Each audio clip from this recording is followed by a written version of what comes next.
پوچھتے ہیں قربانی کس پر واجب ہے، اس بارے میں وضاحت فرما دیں۔ 5 چیزیں ہیں جو دیکھنی پڑتی ہیں۔ نمبر 1 سونا، چاندی، تجارتی مال۔ تجارتی مال کا مطلب آپ نے بیچنے کے لیے کیا کیا خریدا ہے۔ اور چوتھی چیز کیش رقم، کیش آپ کے پاس کتنا ہے۔ 5ویں چیز ضرورت سے زائد سامان، یعنی آپ کے پاس کوئی ایسا سامان پڑا ہوا ہے جو پورے سال استعمال ہی نہیں ہوتا، تو یہ یوں کہا جائے گا یہ ضرورت سے زائد ہے۔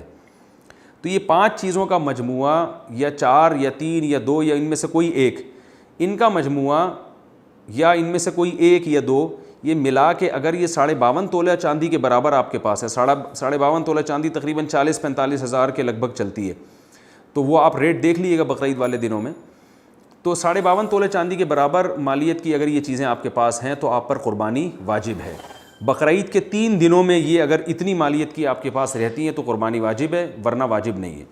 البتہ اس میں ایک تفصیل یہ ہے کہ بقرعید کے دنوں میں اگر آپ کے پاس اتنی مالیت کی چیزیں موجود ہیں تو یعنی 40-45 ہزار کے لگ بھگ کیش اماؤنٹ ہے، یا سونا ہے اتنا، یا چاندی ہے، یا 2-3 چیزیں ملا کے ہیں، تو آپ پر قربانی واجب ہے، لیکن پہلے آپ اپنے ضروری خرچے اس سے مائنس کریں گے۔ مثال کے طور پر جو راشن ہے یا گیس بجلی کا بل ہے، یعنی مثال آپ نے اگر آپ کو یہ خطرہ ہے کہ آپ نے قربانی کی تو پورے مہینے کا پھر راشن ہی گھر میں نہیں خرید سکتے آپ، یا گیس بجلی کا بل پے کرنا مشکل ہو جائے گا، تو گیس بجلی کا بل یا راشن وغیرہ جیسے ضروری خرچے یا قرضہ آپ کے اوپر ہے وہ مائنس کر کے اتنا بچ رہا ہو، 52.5 تولہ چاندی کے برابر بچ رہا ہو، تو پھر آپ پر قربانی لازم ہے، ورنہ لازم نہیں ہے۔